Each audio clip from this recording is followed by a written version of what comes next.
Story with Binaca. सुनिए कहानी Binaca की जुबानी।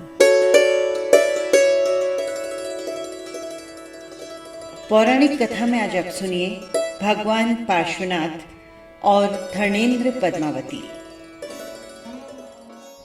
प्रभु पार्श्वनाथ भगवान 23वें तीर्थंकर और उनकी चरणोपासिका भगवती पद्मावती देवी का इतिहास कुछ इस प्रकार है। प्राचीन समय की बात है। भारतवर्ष में वाराणसी नाम की एक श्री संपन्न नगरी थी। अश्वसेन नाम के राजा वहां राज्य करते थे। वे बड़े ही दयालु और नेक राजा थे।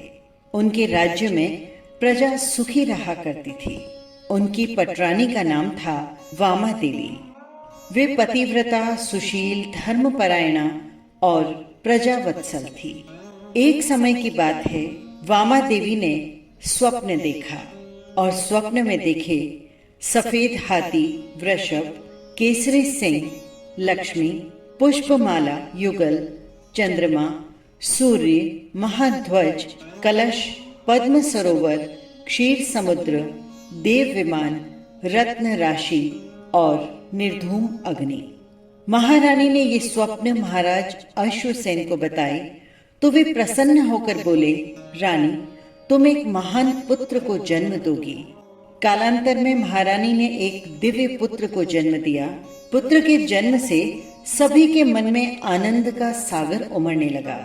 इंद्र और इंद्राणी भी अन्य देवी देवताओं के साथ जैन धर्म के 23वें तीर्थंकर भगवान पार्श्वनाथ का जन्म महोत्सव मनाने के लिए पृथ्वी पर आए। जन्म से ही संसार की समस्त निधियां प्रभु पार्श्व के साथ में रहा करती थी, इसीलिए उनका नामकरण पार्श्व किया गया। प्रभु जन्म से ही ज्ञानी थे। उन्हें जन्म से ही 3 ज्ञान थे, मति ज्ञान, श्रुति ज्ञान और अवधि ज्ञान। राजकुमार पार्श्व सभी के हृदय सम्राट बनते हुए बड़े होने लगे। जब वे युवा हो गए तो वाराणसी नगरी के बाहर कमठ नाम का एक तापस आया। वो अपने चारों ओर अग्नि जलाकर कठोर तप किया करता था। नगरी के निवासी उसके तप से प्रभावित होकर उसके दर्शन को जाने लगे। महाराज अश्वसेन और महारानी वामा देवी भी राजकुमार पार्श्व, मंत्रियों और सभासदों को साथ लेकर उस तापस के दर्शन करने के लिए आए। सभी ने कमठ को तपस्या करते देखा, लेकिन राजकुमार पार्श्व ने अपने अवधि ज्ञान से ये जान लिया कि कठोर तपस्या के पीछे अज्ञान है। उन्होंने देखा कि तापस की धूनी में एक मोटा लक्कड़ भी जल रहा है, जिसमें नाग और नागिन का एक जोड़ा है। अज्ञान से पूर्ण तप की अग्नि में नाग और नागिन भी जल रहे हैं। ये देखकर राजकुमार पार्श्व का हृदय करुणा से भर आया। उन्होंने तापस की सारी सच्चाई बताई तो अज्ञानी तापस क्रोध से भरकर उन्हें बुरा भला कहने लगा। कुमार पार्श्व ने लक्कड़ फाड़ने को कहा। लक्कड़ फाड़ा गया। सभी को ये देखकर बड़ी हैरानी हुई कि उसमें झुलसा हुआ अर्धमूर्छित नाग और नागिन का जोड़ा था। नाग नागिन का अंत निकट था। कुमार पार्श्व ने उन्हें महामंत्र नवकार सुनाया और उसी की शरण के लिए कहा। इससे नाग नागिन के पापों की अग्नि शांत हुई। महामंत्र का उच्चारण करते करते दोनों ही धर्म की शरण में आकर देह छोड़ चले। नाग योनि से मुक्त होकर दोनों धर्मेंद्र और पद्मावती के नाम से देवी और देवता के रूप में उत्पन्न हुए। उधर तापस अपमान की आग में जलता हुआ वाराणसी नगरी से चला गया। क्रोध और अज्ञान उसके अंत तक रहे और मृत्यु के बाद वो मरकर मेघमाली नाम का एक देव बना। राजकुमार पार्श्व ने संसार को आसार जानकर समस्त वैभव का त्याग कर दिया। मुनि दीक्षा लेकर वे वनों में ध्यान और तप करने लगे।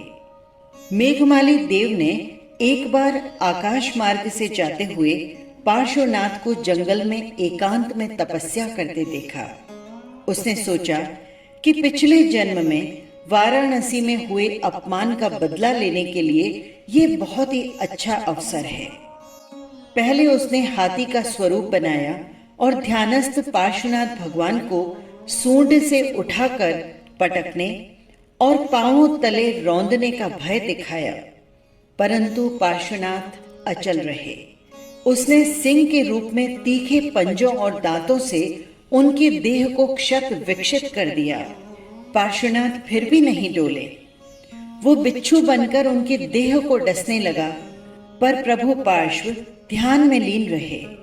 वो बिच्छू बनकर डंकों के अनंत प्रहार करता रहा और वे समता भाव से सब कुछ सहन करते रहे। मेघमाली उनकी साधना को भंग नहीं कर सका। अंत में उसने आकाश में घनघोर बादलों की रचना की।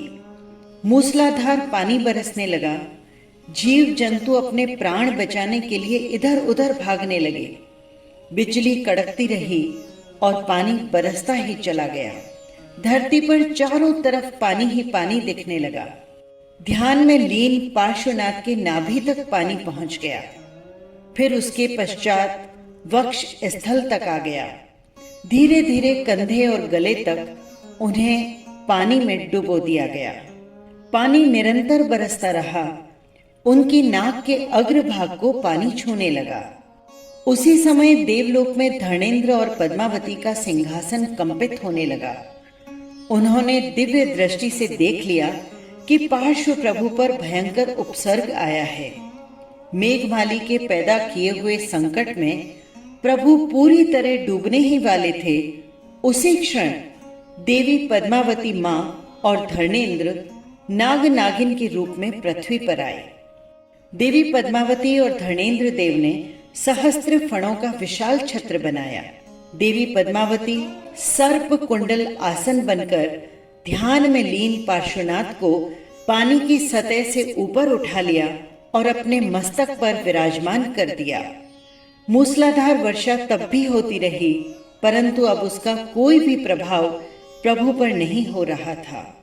देवी पद्मावती और देव धर्मेंद्र की इस शक्ति के सामने मेघमाली टिक नहीं पाया और वो अपनी माया समेटकर भाग खड़ा हुआ। पानी घट गया, संकट कट गया, उपसर्ग मिट गया। प्रभु पार्श्वनाथ को केवल ज्ञान प्राप्त हुआ।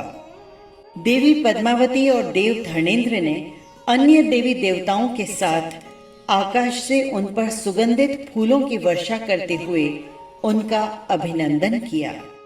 प्रभु पार्श्वनाथ भगवान को अपने मस्तक पर विराजित करके मेघमाली के उपसर्ग से मां पद्मावती ने बचाया। उनकी रक्षा ही नहीं की, अपितु मेघमाली का गर्व चकनाचूर कर दिया। उससे प्रभु के चरणों में नतमस्तक करवा दिया। वैर भाव को मिटाकर उसके दिल में प्रायश्चित के भाव जगा दिए।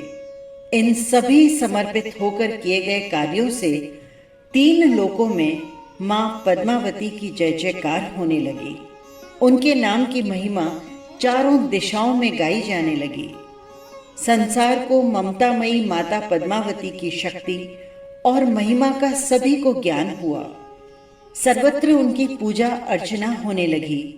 प्रभु पार्श्वनाथ भगवान ने उपस्थित सभासदों से कहा, जो वात्सल्यमयी करुणामयी मां पद्मावती का श्रद्धा से नाम स्मरण करेगा, जो सच्चे दिल से उन्हें पुकारेगा, जो इनकी शरण में आएगा, मां उसी क्षण उनकी सहायता करेगी, भक्तों का दुख मिटाएगी, उनके जीवन में खुशियां भर देगी। इसी कारण सभी उनके चरण कमलों पर अपनी श्रद्धा और आस्था के सुमन अर्पित करते हैं और माता पद्मावती के चरणों की पूजा की जाती है। इति कथा संपन्न। फिर मिलेंगे किसी नई कथा के साथ। नमस्कार।